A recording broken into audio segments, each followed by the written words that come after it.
साहब कबीर कहते हैं मूस भय नाव मंजार कलहरिया, चूहा को बिल्ली कभी पार नहीं कर सकता है, वो एक झपट्टा में खा जाएगा। इसी मुंह के कमाई से पंडित लोग अपने बेटा को इंजीनियर बनाता है, कलेक्टर बना देता है, अपने बेटी को इंजीनियर डॉक्टर बना देता है। और इसी मुंह से अगर जजमान पकड़ा गया तो छटपट्टी छोड़ा देता है, उसका जमीन सहित बेचवा देता है। बिल्ली अपने बच्चे को मुंह से पकड़ ले तो पूरे गरैया घसकपुर से घूम के आ जाएगी बिल्ली, तो बच्चा के वो रो टेर होगा। इतना इस्तेमाल से अपने बच्चे को पकड़ा है। अब वही मुंह से कहीं चूहा पकड़ा गया, छन्ने में छटपट्टी छोड़ा देगा इसका।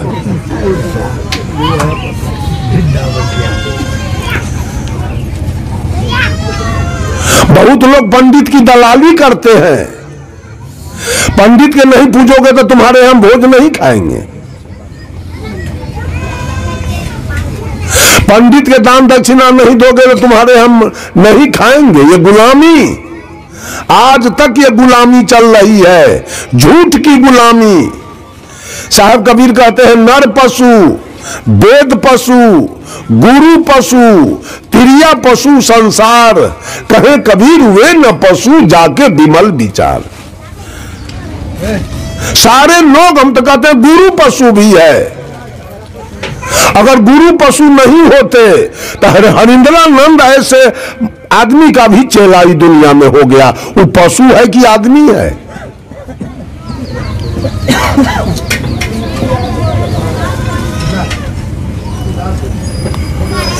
गुरु के बात पर भी हम विश्वास नहीं करेंगे, गुरु के बात पर हम विचार करेंगे। सब गुरु नहीं है, सब गोरू है।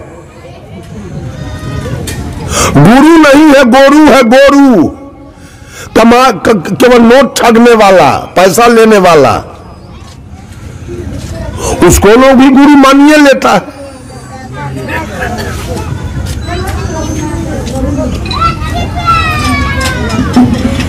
गुरु अगर नहीं मानता मानने वाला तो कबीर पंथ आज 12 दल में नहीं बट जाता। और सारे 12 गुरु का गुरु वही चल रहा है, 12 गुरु का गुरु वही चल रहा है। क्यों? चेला के मानने से। चेला बना है भेड़ी या गुरु बना गरेरी। गरेरी आगे आगे, भेड़ी पीछे पीछे।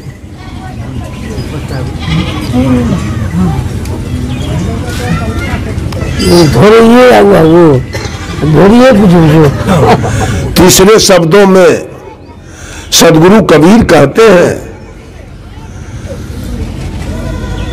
दादुर सोबे सर्प पहरुआ।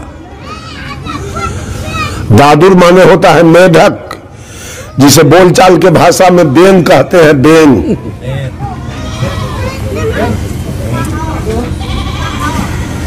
अगर बेंग को सुता दिया जाए, अधसर सांप के चौकीदारी दिया जाए। देखिए तो कबीर की वाणी कैसी कैसी है, क्या क्या बोलते हैं कि अधसर सांप मेढक के रखवारी करेगा। वही तो चल रहा है।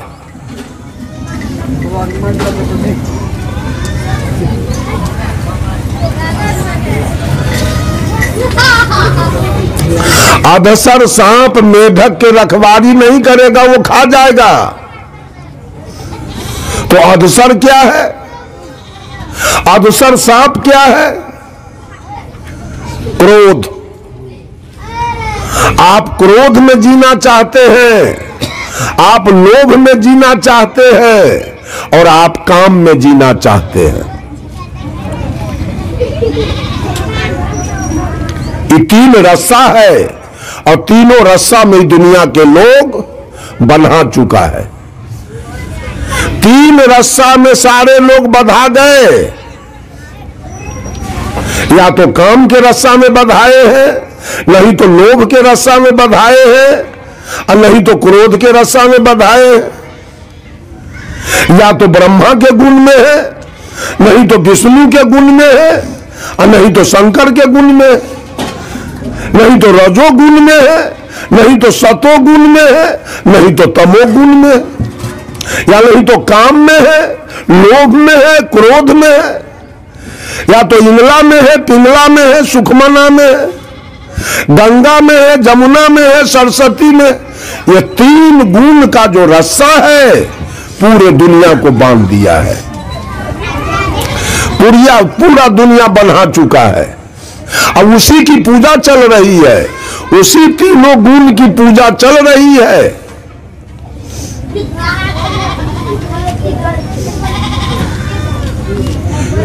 कबीर साहब बीजक में कहते हैं, चलहू का टेढ़ो टेढ़ो टेढ़ो।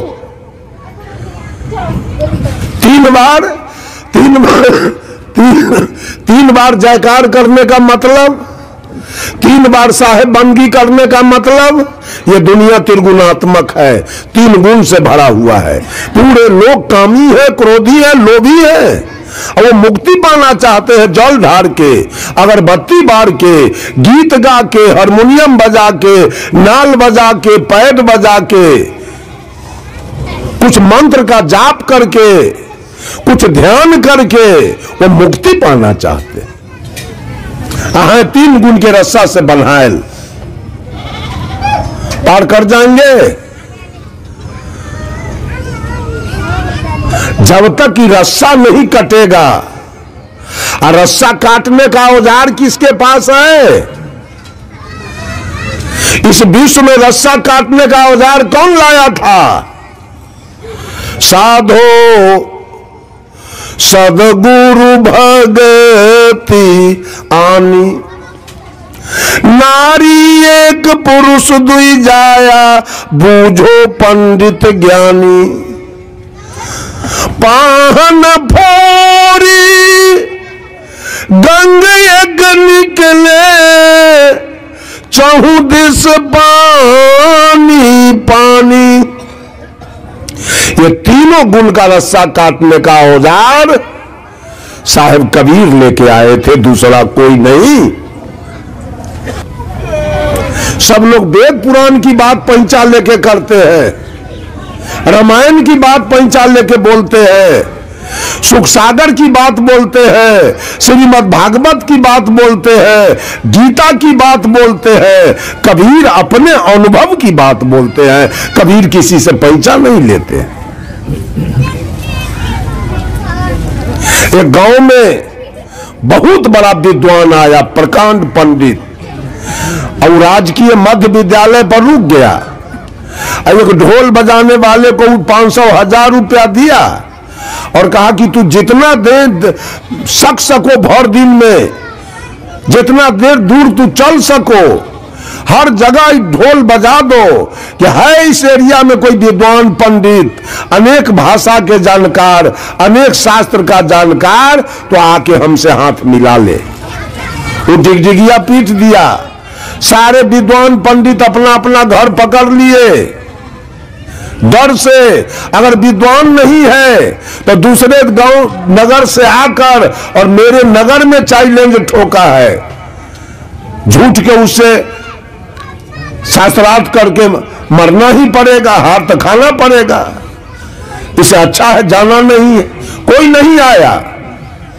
एक साधारण कबीरपंथी चला गया उसके निकट में। एक साधारण कबीरपंथी गया और कहा हाथ मिलाइए। इसका कुर्ता धोती गंजी गमछा देखकर वो बेचारा तो बिल्कुल चिंता में पड़ गया। ये साधारण आदमी आया है हमसे हाथ मिलाने। कहा आप कितने भाषा के जानकार हैं, कितने ग्रंथ के जानकार हैं? कबीरपंथी साधु कहा जिसकी गिनती नहीं। कहा बाप इतना भाषा के आप जानकार हैं? कहा जी। किस ग्रंथ से हमसे बात कीजिएगा? वो कबीरपंथी साधु कहा मैं आपसे अनुभव ज्ञान की बात करूंगा। वो विद्वान कर जोड़ लिया, कहा सारा ज्ञान मैंने प्राप्त किया लेकिन अनुभव ज्ञान मेरे पास नहीं है। मेरी हार हुई और आपकी जीत हुई। जाइए आप। सदगुरु कबीर तो अनुभव की बात करते हैं। साहेब कबीर तो अनुभव की बात करते हैं, अपने जीवन में घटे हुए बात की चर्चा, वो वेद पुराण और उपनिषद स्मृति और रामायण महाभारत की बात नहीं करते हैं कबीर।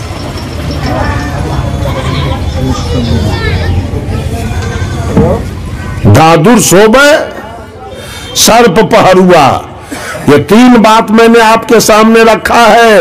और वेद के, पुराण के, स्मृति के, रामायण के जितने भी ऋषि महर्षि हुए वो सब तीन गुण वाले हैं। आपने हर जगह सुना है इस ग्रंथ में कि ऋषि ने फलाने को श्राप दिया, ऋषि ने फलाने को श्राप दिया, फलाने को मार दिया, एक लब का अंगूठा कटवा लिया, कर्ण को स्कूल से भगा दिया गया और महिषासुर को मार दिया गया। ये बात आपने सुना होगा। वेद के जितने ऋषि हैं वो या तो कामी है, नहीं तो क्रोधी है और नहीं तो लोभी है। उसी ग्रंथ को सारे लोग पढ़ते हैं और उसी से मुक्ति पाना चाहते हैं। बीजक से साहब कहते हैं, खट दर्शन मिली पंथ चलायो त्रिदेवाधिकारी। जितने भी पंथ चल रहे हैं वो सबके अधिकारी तीन देवता हैं, ब्रह्मा विष्णु महेश। या तो कामी, नहीं तो क्रोधी, नहीं तो लोभी। यही तीन विषय के लिए कबीर ने तीन बंदगी का प्रावधान किया। ये तीनों बड़ा तगड़ा काल का जाल है। ये तीनों जाल को काटने के लिए साहेब कबीर आत्मज्ञान रूपी कैंची लेकर के आए थे कि तीनों जाल को हम काट देंगे।